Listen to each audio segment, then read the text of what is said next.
नमस्कार दोस्तों, मैं हूं रोहित और आप देख रहे हैं बीग्रो मिक्स। तो दोस्तों आज मैं आप लोगों के लिए ड्यूल सबवूफर के इनक्लोजर के पोर्ट के बारे में बताऊंगा आप लोगों को कि उसका पोर्ट कैसा होना चाहिए। ये हमारा 300 से 400 वाट आरएमएस के सबवूफर के लिए है पोर्ट।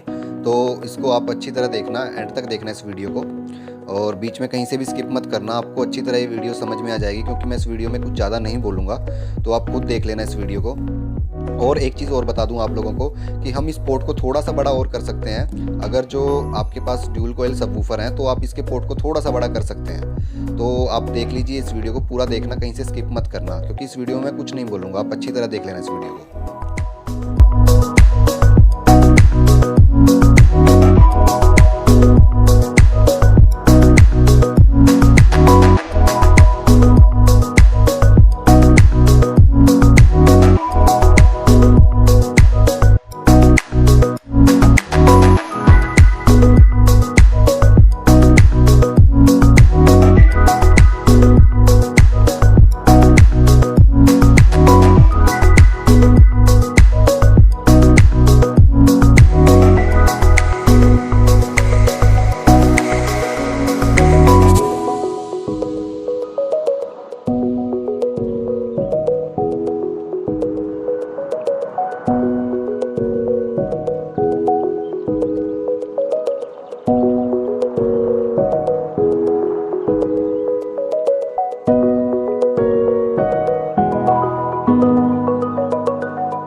उम्मीद है दोस्तों आप लोगों को ये वीडियो अच्छी लगी होगी। अच्छी लगे तो लाइक करना, बुरी लगे तो डिसलाइक करना, और जो मेरे नए भाई हैं मेरे चैनल को सब्सक्राइब कर लें। तब तक के लिए आप लोगों से अलविदा लेता हूँ। Bye bye.